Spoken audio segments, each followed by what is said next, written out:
Man, that don't get you grooving. I don't know what will. I don't know if you call that grooving, but whatever There you you call it go. grooving. Here you go. He already started around with the facts. This time that wasn't a fact, Jack. Man, welcome back to Sidelines, Amazing 102.5 FM. Laquita, how you doing? We're doing good. USA. That's why I wore my USA shirt. I couldn't find my other one. I had to represent. Humble brag. You know what? I didn't even think about that. I should have wore that shirt today. I didn't even think about that. I was going to bring a flag and everything. I was going to bring a flag. I was definitely going to bring a flag, but my flag too big, and it's like, I don't want to. That's fine. It's supposed to be. It's USA. Then I want to have to carry it everywhere. I want to get it on the floor. You can't, it can't touch the ground or anything like that, so. Just precious. Got it. Well, I'm glad y'all are here today. We got another special guest starting off. Yes. Today, executive producer with no script on the hill. No script on the hill. Magna cum laude graduate of the Prairie View A&M University, receive an honors bachelor's degree in mass comm and business entrepreneurship. You know something about that, right? A little bit. Yes. A little Big bit. business. Big business. Hey. The Miss Shaylan Young is in here. Welcome to the show today. Ain't no PV. You know. Okay. All right, Okay. PV in the I wouldn't do building. anything like that. Okay. I'm just But saying. you can. Why not? Sam Houston, though. Oh. Yeah. See, y'all don't get it. Our first met Shayla at SOFA, so it's kinda, So, I always root for that. She's still the home team no matter what. Yeah. Same colors. Same so colors. so it works. Basically. Basically. Well, how you doing? Thank you for coming out. I'm good. Thank you for having me. I feel like I need to go back and study my own LinkedIn profile again. That was an incredible introduction. Really? That was forgot a straight couple from the of those LinkedIn profile. Man, talk about how did you come up with this idea? Well, first off, let me back up. You've been doing this for a while now. I've been seeing. So talk about, the process of doing this docu-series and getting sponsorships. You actually had to be a professional in this setting. I am learning how to be a professional, yes. And this documentary started back in December at the SWAC championship game where PV had one against FAMU. And a few days before that, I had interviewed a few of our players, our running back, Ahmad Antoine, and just listening to his story and getting to know him as a player, a few of our other players throughout that season, and really just understanding who they were as not only players, but people as well, too, and what happens aside of football, aside of the game. And so my role was to make sure that their stories were told. My goal was to make sure that they were heard, and my goal was to make sure that even after their football career ends, whether it's collegiate or professional, that they still had the opportunity to allow others to get to know who they were as a person. So that's where no script, the seed was planted at that game on the field, soaking wet. All the equipment and cameras were drained from the rain, but nonetheless, we walked away with an incredible idea that now has flourished into a 5-part docu-series where we have been learning and understanding our incoming freshmen, a transfer student, 2 of our value players, so players that have been there for at least 2 years or more at Prairie View, and then our new quarterback. So learning their stories and following them throughout their collegiate lives and then also to their personal lives. We were able to travel back home with them on the weekends and go back to their families and friends' houses and just really get to know who they are as people. Right. And that's a great side, because I think they often forget that athletes are People. Definitely. Right. Regular old folks. Right. So talk about, you had 1890. Is that the funding?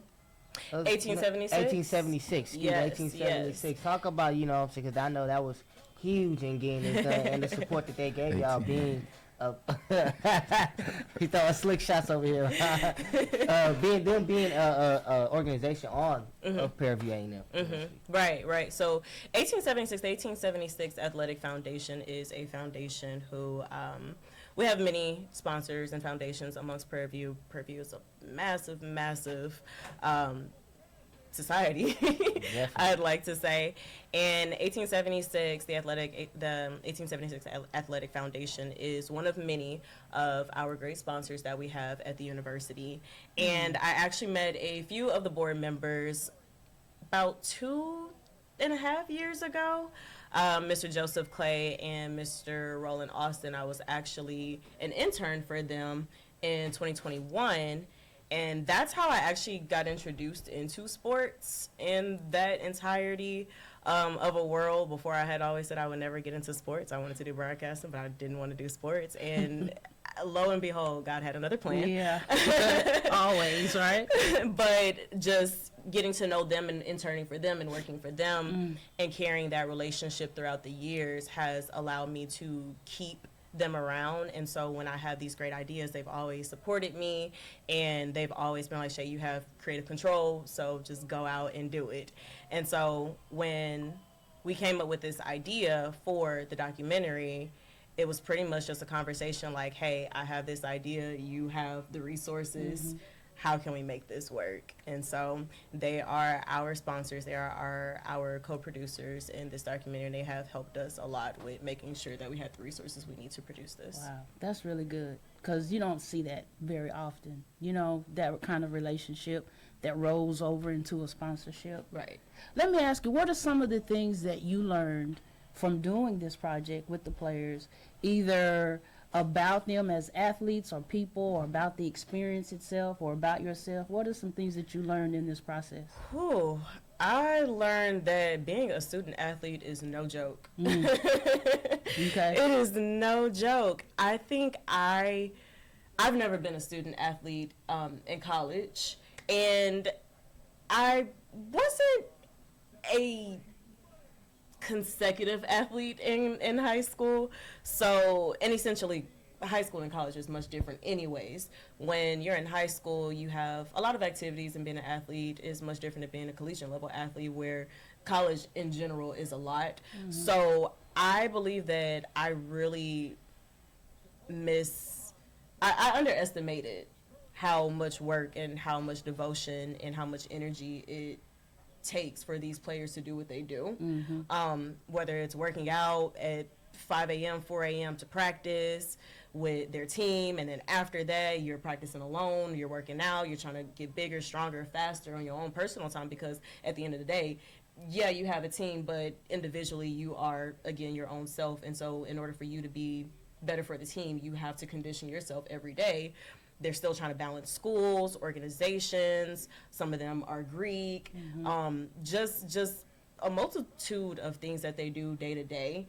And then they still have to go back to practice in the afternoon, and still have to put in that personal time. And here I am following them around. I'm tired.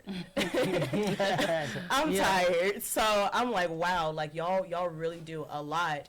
And I think the audience doesn't really know how much they actually do. And so this was another opportunity. This was our opportunity to showcase to show them, because it is a lot, especially football. Yes. It just seems like football is a lot more, and I'm coming from basketball experience, so but just looking at what football has in their season, it does look like it is a lot of work, and probably harder than most other sports may be, because most universities thrive off of that football program, so I know it's a lot of extra things and extra pressure, especially now with NIL and everything. But that's really great that you did that.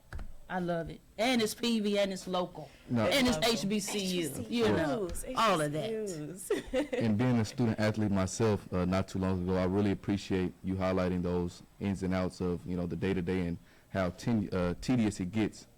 But we're about to have a break here in a second. I want to ask you a couple questions when we come back. Okay.